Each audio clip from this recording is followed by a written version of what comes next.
And what's funny is, talking about virality, I had a reel on Instagram that it was something very stupid. I never thought it would do well. It was only like maybe a 3-second clip that I asked a question on the video, and people would leave comments to answer the question, and it blew up. And even like 2 months later, I'm still getting tons of comments on it from people, but then people are starting to argue with each other about what they're saying.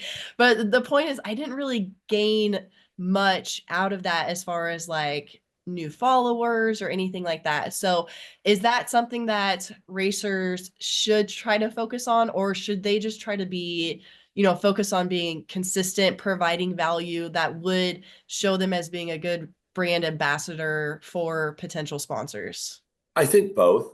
I think the fact that one, when we talk about people and, when we talk about brands, there's polarization, what you just spoke about, that people had, that you showed a thing and people debated whether the thing was cool or not. There is a level and a line to what polarization works and what polarization doesn't. Polarization breeds conversation, not controversy. And I didn't say controversy.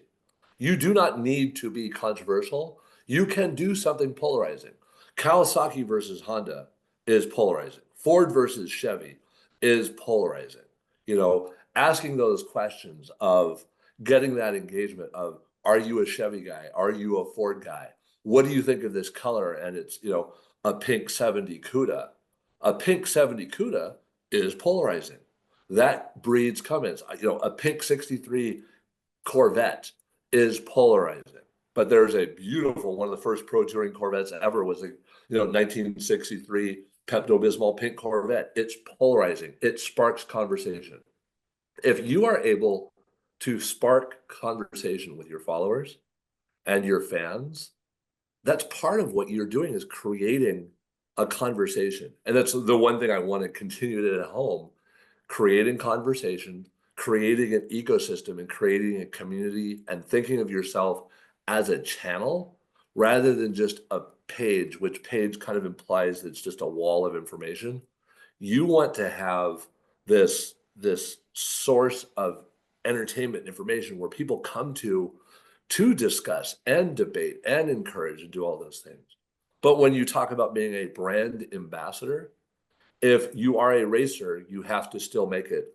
You cannot be a race car driver or an athlete and only talk about your hunting hobby and your fishing or homemaking or whatever it is that you enjoy doing. It's got to be still about who you are within that demographic that you're trying to appeal to. All of those other things work and they can help, but still be true to who you are. But don't be afraid to put up something that not everybody's going to like. There's a bumper company. I worked with Trans-American Auto Parts for a number of years, and there's a bumper company, and that bumper company makes a product, and we used to advertise it all the time. They make bumpers for Jeeps, and 50% of the people thought it was the ugliest, most hideous thing they ever saw. And one of the case studies we always laughed is we would post it knowing that people would debate it. And you get, hey, check out this thing. We posted on Facebook, and check out this. Is this the most hideous thing you've ever seen? And they tag 50 of their friends and forward it. It's a win.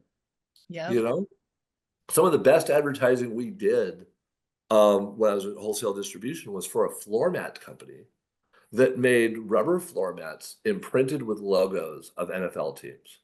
And we would, every year on Super Bowl weekend, we would post A or B on the two teams. And then we actually put money behind that and target it towards the other teams that hate. If it was Eagles, we target the ad towards all the other teams that hated I those teams. see. Yeah. And we would get 5,000 comments from people, and I wouldn't wipe my feet with that thing. Great. They're all thinking about floor mats with a Patriots logo on Super Bowl Sunday. The silliest little things, because you can spark conversation, can grow into the largest things that you can do. I agree. Okay. We've got like 60 seconds. My last question for you. So as someone who has worked with brands and racers, what is one thing that racers should do today to start creating value through their social media? build an identity. Build an identity, build a profile, pull back the curtain, show who they are, and do it regularly, consistently, find a consistent pattern, and spend time going out and engaging with the brands and the people who you as a racer are a fan of or would like to become involved with.